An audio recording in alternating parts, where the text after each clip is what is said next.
We just had a wedding downstairs. Two of my children got married. And my children from the tabernacle. Little Billy Simpson, a little Myers girl. They've been sweethearts for some time. Cheryl, yes. I'm Brother Bill Simpson, and this is my wife Sharon.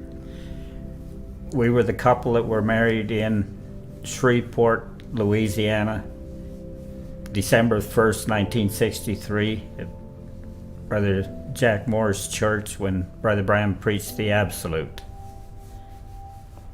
We first started hearing of Brother Branham when I lived in Canada. I'm from Saskatchewan, and my dad had heard of Brother Branham.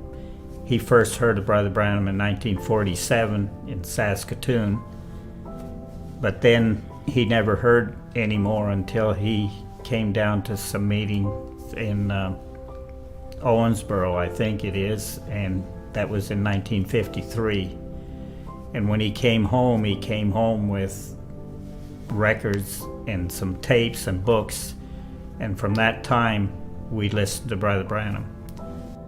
Dad was, after he went to a few more meetings, he come back to the church that we went to and said that from now on we should just play Brother Branham's tapes. That's all we need to do. And the people in the church, they weren't really very accepting of that, so they just asked us we probably shouldn't come back. And so at that time we were out of that church, and it was okay because we just followed Brother Branham.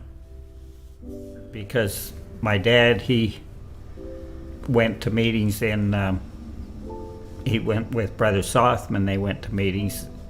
They went to Los Angeles in 1959. He'd gone to other meetings first, but when he went to the meeting in Los Angeles, he came home and says, we're going to sell everything we got and we're moving to Jeffersonville. So within a month, we had sold everything. And from that, then we had to move. And so we moved to Jeffersonville. People were not very happy with us, and they offered us everything to just stay. I was only 18 at the time, but people offered me jobs just to not go. They said, if your family goes, you don't have to go, you can come and work for us. But I had enough insight at the time, which is kind of amazing, to want to go. And so I left. And from that time on, we went to all the meetings. We traveled across the country and just went to meetings. I lived in Jeffersonville, but we couldn't get a job because we were busy going to the meetings all the time. Sharon's family, she went to Chautauqua in 1960, and that's where we first met. Of course, she was a little girl then, and we couldn't go out. I was 15, 14, 15. And then she kept coming to meetings, and finally we started going out together.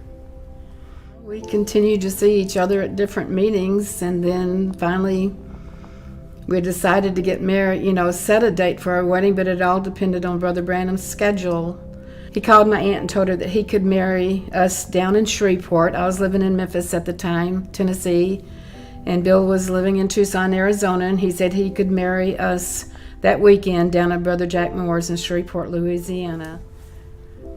We had a meeting in Brother Branham's office that morning. We had to meet with Brother Branham to sign some papers and get this all done before services because we might not be able to see him. But Brother Branham talked to us for quite a while. He talked to us for a long time. At that time, before the wedding, he talked to us. He did, and we signed our license and all, and we didn't realize that downstairs they were playing the wedding march over and over and over. And after our wedding ceremony, which was very early in the morning, we were downstairs in the basement, and we left there and came up for the services that morning. So we are Happy for them. I see they taken their place after getting married, go right back in the auditorium of the church and sit down and listen to the service. Those children have always had a deep place in my heart because they're so respective to the Word. They just love the Word. I don't think that I call them my children. I don't think they're any better than other children, but they just look to me, and I look to God for them.